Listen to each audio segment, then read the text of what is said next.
কারণ আমি জামাতকে এত হালকা করে দেখছি না এই কারণে যে মাঠে আওয়ামী লীগের মতো একটা দল নাই। আওয়ামী লীগ যত সন্ত্রাসী, যত রকম আপনার ফ্যাসিস্ট, হায়না যাই হোক না কেন, কিছু লোককে খাইয়ে পরিয়ে অনেক পুরানো দল হিসেবে অনেক ছাড়াও কিন্তু বয়োজ্যেষ্ট, ওইটাই বলছিলাম, অনেক বয়োজ্যেষ্ট জানে আওয়ামী লীগ ভালো না, তারপরেও রক্তের মধ্যে আমার বাপ দাদা দিয়ে গেছে ভোট বা সাপোর্ট করে গেছে, মনের ঘৃণা নিয়েও সাপোর্ট করে, এরকম অনেক বিএনপিতেও আছে। তো সেই জায়গায় এরা আছে, এরা কিন্তু এখন নমিনেশন ইলেকশন করতে পারছে না। এখন 2 মাসেই আমরা 2 মাস আছে সময়, 2 মাসে আমরা এটাই মনে করছি গেল আওয়ামী লীগের, তাহলে জামাতের এই জায়গায় একটুখানি কিছুটা হলেও বাড়বে। এইখানে আরেকটা জিনিস আছে, জামাত সারা বাংলাদেশে কোথাও আওয়ামী লীগের বিরুদ্ধে একটা মামলাও করে নাই। এটা একটা বিরাট, বরং মামলা তোলার জন্য টাকা খরচ করেছে, জামিনের ব্যবস্থা করেছে, বাসায় বাজার পাঠিয়ে দিয়েছে, যে বাসায় বাজার নাই আওয়ামী লীগের, রাতে থাকার ব্যবস্থা করে দিয়েছে, নিরাপদ জায়গা দিয়েছে।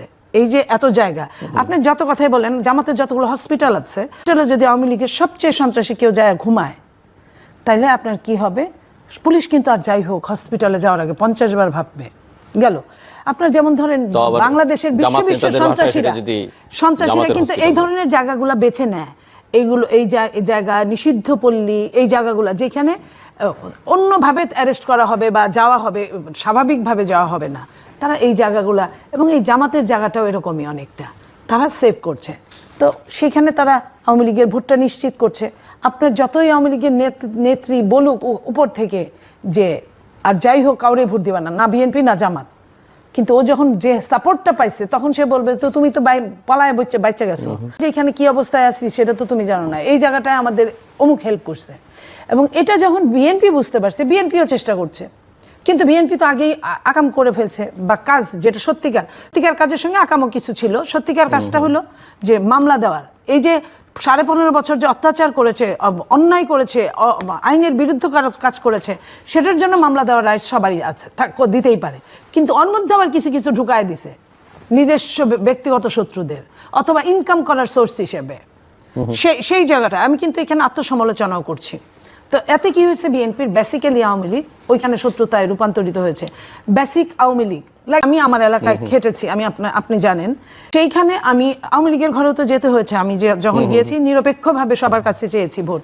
মার্কেটে 5টা দোকান যদি অন্য কারো থাকে, 10টা বা 15টা দোকান আওয়ামী লীগের আছে, সেইখানে তারা বলেছে আপনি দাঁড়ালে আপনার কি, আমাদের ভোট আছে 19টা, আমাদের ভোট আছে 25টা, শুধু আপনি দাঁড়ালে আমরা গিয়ে ভোট দিব, আইদার আমরা ভোট দিতে যাবো কিনা চিন্তার ব্যাপার আছে। এটা বলার কারণটা আমি বলি, আমাকে ভালোবাসে সেই জন্য না, আমি তো তাদের কোনো মামলা দেইনি, যেহেতু আমি জেলার কোনো দায়িত্বে নাই, আমার কাজ না।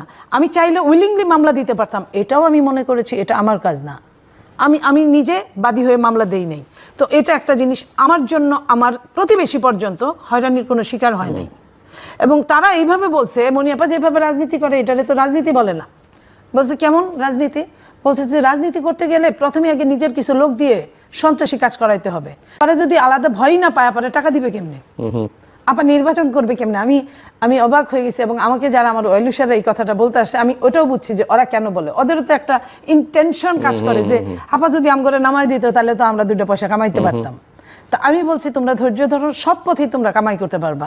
এই দেশটা তো সবারই কাজ করার যোগ্যতা আছে, যদিও আমি ওই সুযোগটাই পাই নাই। কিন্তু এই জায়গাটা নেমে কিন্তু আমি বুঝেছি যে ভোটটা কি হয়, কারণ আমি টর্চার করি নাই, এই জন্য আমি ওই কথাটা শুনেছি। যারা করেছে তারা প্রত্যেকেই ওই একবারে আপনি 5 কোটি টাকা খাইছেন 550টা আওয়ামী লীগের কাছ থেকে, আপনি এখন আফসোস করতেছেন। আপনি কি করছেন? বলতেছেন তো করে এটা পোষায় দিব। পৃথিবীতে জিল্লুর ভাই, মানুষ সব কিছু মেকিয়াভেলি বলছে, মানুষ প্রীতি হত্যাকারীকে ক্ষমা করতে পারে, কিন্তু পৈতৃক সম্পত্তি হরণকারীকে ক্ষমা করতে পারে না। ঠিক এই জায়গাটায় আমি বলি, বিএনপি যে জায়গাটায় গিয়েছে, বিএনপি এখানে লুজার হচ্ছে ওই জায়গাটা, ওই ভোট থেকে।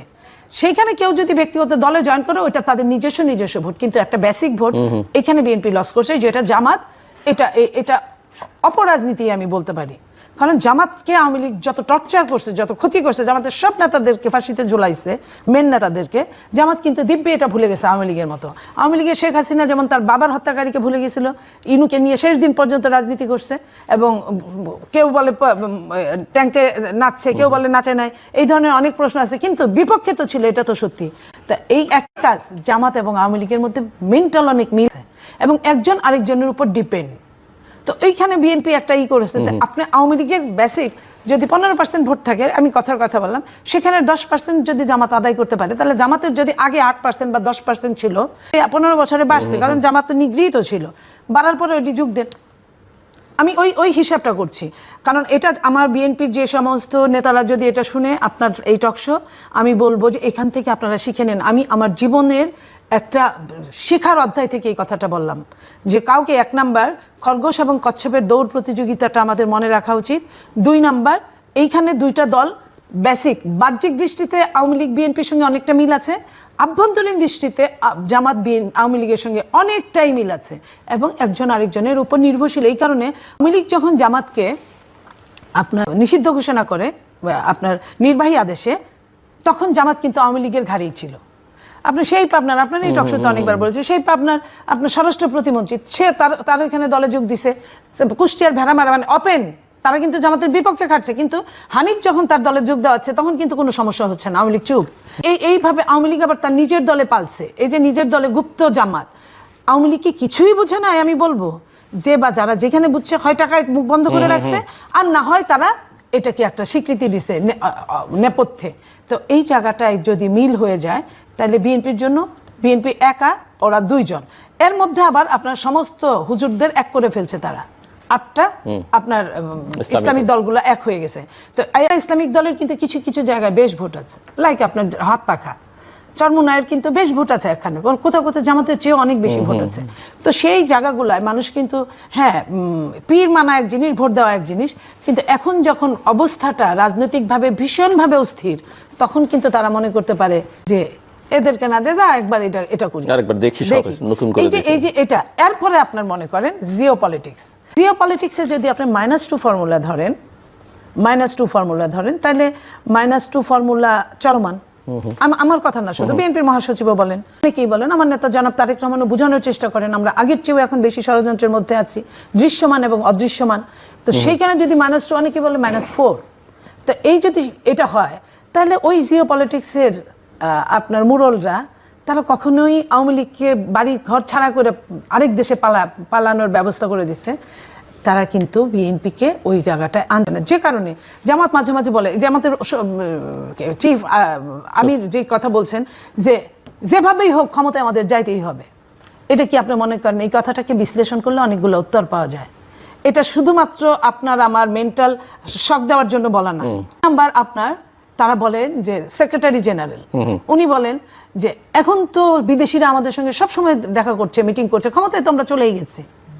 এই কথা, এই লাইনগুলোকে কিন্তু যদি কেউ ফেলে দেয়, সে বিরাট বড় ভুল করবে। সো আপনি নীলুফার মনে এটা বলছেন, আপনি বিএনপির একজন নেত্রী, কিন্তু সামগ্রিকভাবে বিএনপি কি এই পরিস্থিতিটা বুঝতে পারছে কিনা, সেই প্রশ্নটা আমি বিএনপি যদি না বুঝতে পারে, যেহেতু আমার বলার কোনো জায়গা নাই, আমি মিডল ক্লাসের কর্মী বলতে স্বাচ্ছন্দ্য বোধ করি। আপনার এটা মিনি পার্লামেন্ট, আমি পার্লামেন্টে যাওয়ার মতো আমার যোগ্যতা হয় নাই তাদের দৃষ্টিতে, জনগণের দৃষ্টিতে আমি ছিলাম, আমি ওইখানেও কথা বলেছি, আমি আমার ভয়েস রাইজ করার চেষ্টা করেছি। হ্যাঁ, সেখানে আমি আপনার এখানে যে সুযোগটা পেয়েছি, আমি সুযোগের সদ্ব্যবহার করলাম, এখনো ভালোবেসে সুযোগের সদ্ব্যবহার করলাম। ধন্যবাদ।